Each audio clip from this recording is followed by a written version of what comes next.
The House of Representatives has stepped down a bill to legalize the cultivation and use of cannabis for recreational and medicinal use. Now, the bill, co-sponsored by Representatives Miriam Benjamin Kalu and Olumide Osuba, was stepped down following opposition from members. Let's take a report on that.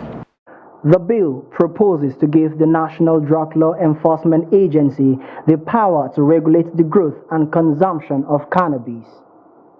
During the debate, some of the members opposed to the bill advising that it should be thoroughly debated at a public hearing. Majority of the members say the bill has a faulty foundation and cannot address the concern about abuse and addiction.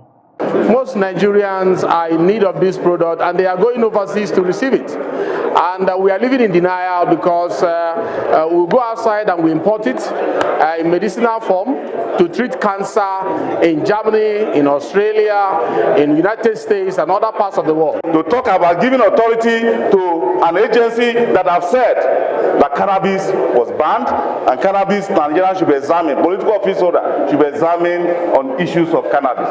And we are coming here to come and legislate upon it. Mr. Speaker, before we transport policy into a drafting aspect to become a law, Mr. Speaker, it should be well debated. We should be guided, sir.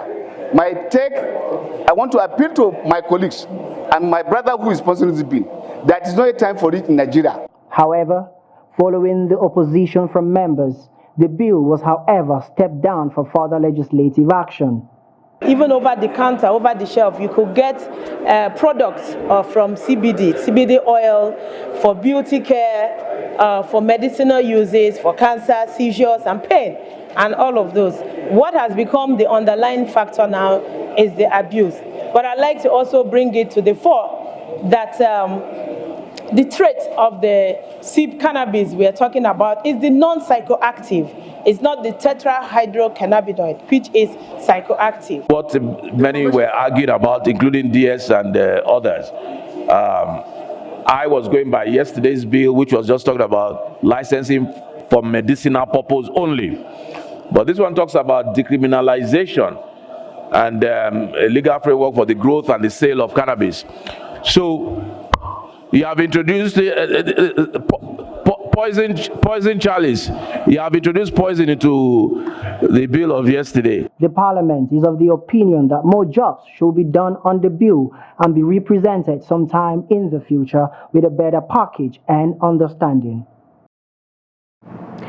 The House of Representatives has urged the Central Bank of Nigeria to direct all commercial banks in the country to immediately overhaul their existing online electronic banking platforms to ease electronic banking operations. This was a sequel to a motion by Representative Sergils Ogun at plenary.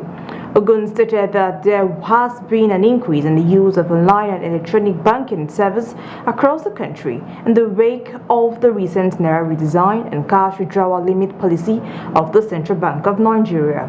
The lawmaker, however, noted that the use of online or internet banking services in the past 3 months has been characterized by varying degrees of hitches. According to him, the ineffectiveness or difficulty in using internet banking service across the online banking platforms of most commercial banks in Nigeria has brought untold hardship and suffering to Nigerians in the past 3 months.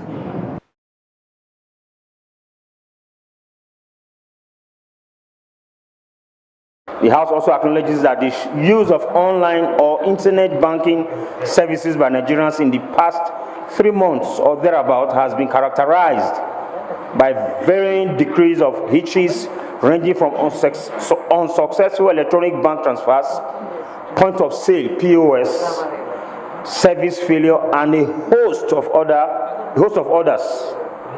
The House is disturbed that the ineffectiveness or difficulty in using internet banking services across the online banking platforms of most commercial banks in Nigeria has brought untold hardship, suffering, and difficulties on Nigerians in the past 3 months. The House is worried that if nothing is done by the Central Bank of Nigeria and the commercial banks to address these difficulties or ineffectiveness, Nigerians will continue to suffer untold hardships and loss of monies to unsuccessful electronic bank transactions.